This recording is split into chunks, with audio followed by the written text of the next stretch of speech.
Why do you start Fold? It wasn't a straight path. It was a lot of twists and turns, but generally I've always loved to build. I love getting a group of people together, having a shared mission and vision, and producing something new for the world that ideally has a good impact. And most of my career, it was with great people, building something. But was I excited about the impact? Yeah. No.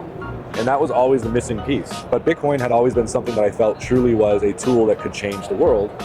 It was an incredible tool, but not necessarily for me. I saw it used as a way to save savings from massive debasement of currencies in Argentina. Again, it is an issue we have here, but not as acute. I thought outcomes. And I looked at the problems that I had, that my family has, that my friends have. They have mortgages, they have families, they have bills to cover. I hadn't seen Bitcoin delivered in a way that could help them.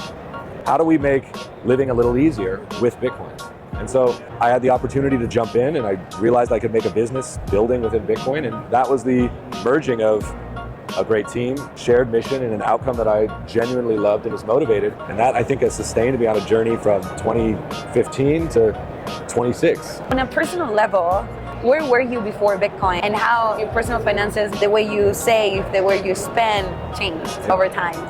I grew up in Northern California. I went to school in the Bay Area, so I was really in the center of Silicon Valley's startup world. And being born into that is incredible opportunities and taught me a lot, but also it's an intense environment. Go there, and one of the most expensive places to live on Earth, very fast-paced.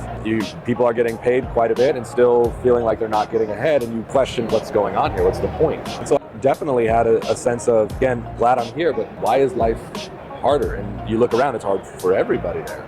And a lot of it has to do with the approach to how do I save, how do I manage my lifestyle and match that with the income that I have so that I can create a life for myself, my family. And Bitcoin was one of the first things that I ever saw, and was like, oh, that's a tool that can fundamentally change my outcome.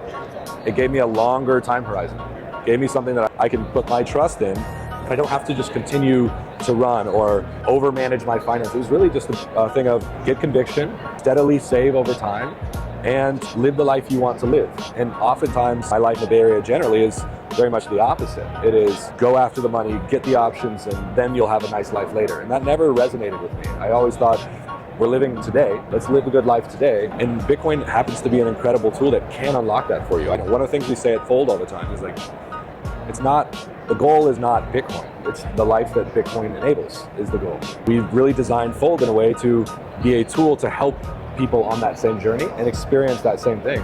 The world is constantly telling us to invest, side hustles, work more, sleep less. There's another path. Spend your money more. There's another path. And it's a path that you can have control over, which is not a lot of people realize that they do have the power. So the takeaway for me is it's very much a mindset first. Yes. That shifts with you. Therefore, your outcome, your behavior also changes. So Bitcoin changed your perspective to a longer time horizon when it comes to how am I going to grow my wealth, and then you just move yourself around in a very passive mode. I agree, the world definitely make you wanting to make more money, and then you spend more money. Yep. I think Bitcoin pushed you back a little bit. I agree with you, but it's definitely a mindset. What were you doing before you got into the way you will manage money with Fold today, right? Well, I graduated school generally out of the 2008 crisis, and I saw that have a deep effect on my friends and their job prospects, their future. They went to school and then not many opportunities. I saw friends and family members who were maybe a little overexposed, living a lifestyle that couldn't be supported. The bottom falls out. And so it was an intense time where a lot of lessons were learned. And that always, for me, I'm not going to use a credit card. I'm not doing all these things. And now I use a credit card. Fold just launched a credit card. We have that. But part of it was looking at what are the tools that are helping me get to my next goal? Right. And when you actually look at the tools that are available and pushed to most people, they're actually not enabling where you want to go. They're enabling what the business wants. And the system had become very extractive in many ways. And you can really just look at any flow. Every time you spend money, when you put money in a bank, all the benefits are not going back to you, they're going to someone else. Before Bitcoin, there was no way to exit the fiat system. Right. Bitcoin now says there is a way. Yes. Maybe you don't want to you need to use it, but everyone acts better and behaves better when there is an exit. When there's not an exit, you can take advantage, you can build things that aren't necessarily in the best interest of people. In many ways, I think it is forcing our world to behave better in the interests of people. There's an important audience that I like to speak to, which is like the young people, my generation, Gen Z, all my girlfriends, that everybody is doing well in terms of making money. I believe this is the best generation, young, that is making a lot of money. Everybody's an entrepreneur. But I see there's a gap in terms of you get very good at skill at making money, yes, but then how do you actually take that money to invest it in things that matters and that is going to make you grow? Me personally, do you see the Gen Z, that generation, becoming your bigger audience in the future too? And how do you see yourself getting more involved with the young people? I think Gen Z and every generation to come after, the world is being remade. I see an incredible generation of very entrepreneurial-minded people. And so when you have a generational kind of entrepreneurial spirit, like you said, people are stacking, figuring, what can I offer, and going direct to people. They're selling their content, their perspective, they're building businesses, small and big.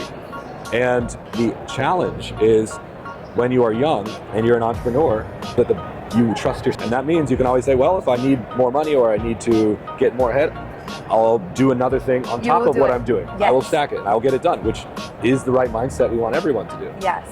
But the next thing is we also have a long future ahead. That life that you're living today, you need to sustain a very long life. People are going to be living much longer. And that is not just about today, how can I make more money today? It's also, how do I store my time and value in something that's going to get me through the long haul? Yes. And that perspective, I think, is the most challenging one for any young people, any generation. I agree. Because having a long time horizon, number one, is something they don't really even have because they are young. They're developing that. But it also is, if you do get it, will pay off immensely. And I think Gen Z is the most primed to benefit from Bitcoin. Gen Z is going to be the first one of living natively in a world with Bitcoin, where they start their career and it exists. And it was going to take them to their goals when they're talking about the next generations. Yes. And figuring out how to accelerate that on a generational scale is something I hope Fold can play a little part in, is that mindset. Because Gen Z already has all of the things in place. Now let's lock in the long term and they have the world. Our generation, we're very good in the mindset of let's make more money, let me find a gig, let me subscribe here. And we're amazing at managing ourselves and using the tools for that. We want to live the life now, so let's travel, let's buy more things, let's get more for ourselves. And there's a huge behavior on that. I'm still working on my personal mindset to get myself I have a huge opportunity to continue developing my wealth. I need to think more like you're saying, and it's a mindset, it takes work. We have the tools here today. It's almost like this, I'm going to own my future. I want this life, I'll make that money to support that life. And that is an incredible spirit to have. Now, if we just add the time scale element to it, it's great. And personally, for me, I'm about to have a daughter in a few weeks. I have a young 3.5-year-old son, and I'm going through that process again. And now I'm like, oh my God, now I have another generation to think about. How do I apply and how do I learn to think about that? So everybody is in the process of, it's not just a Gen Z issue, it is across all generations. But the thing is, Gen Z has the most to gain from realizing it right now. And I think they're the most primed to, because the world has shown itself is that really you need to trust yourself. You need to find your way. The way that the world may tell you to go is all those ways maybe don't even work or are not healthy for you. Bitcoin's going to play a part in that, because Bitcoin is all about, let me own my time, let me own my effort, let me have some sense of control. Yes. And realizing that when you're young is an incredible thing that will benefit you in many ways. And last question, an easy one. What is Bitcoin? How would you describe it? We're talking about Gen Z. We're all trying to give the world some sense of value, and the world gives us value back. It's called our paycheck, or how we get paid. And most people stop there. Just look at the paycheck, made the paycheck bigger. But what many people don't realize is the form of that paycheck, where it comes in, is really important. And when you think about Bitcoin, it is the one place where I can put that paycheck, and I can know that no games are being played, that paycheck is working for me, that I can take that, move it anywhere in the world, send it to anyone that needs it, without any of these intermediaries that are they're there to siphon away the value that you created. Right. And so it's really about taking what you do and give the world, and then where do you decide to place that after? And Bitcoin solves for that. It says, hey, I'm going to have a place where no one can change the rules on you. It can be a place where the world is just understanding it, and so you have this ability to have this great upside. But even that, it's not necessarily a get rich quick scheme. It's just, let me have control of my money scheme. And you need to ask that question, not just the money coming in, but when it comes in, where is it going? Because typically it's working for someone else once you get it in. Right. Let's have it work for you. That's what Bitcoin promises. I've never heard of this before, but you're right. It's a great way to understand it easily and give you a path to realize that Bitcoin is just more than this hype or whatever technology you think it is. It can give you a life and a legacy. So thank you so much, Will, for your time. I appreciate it.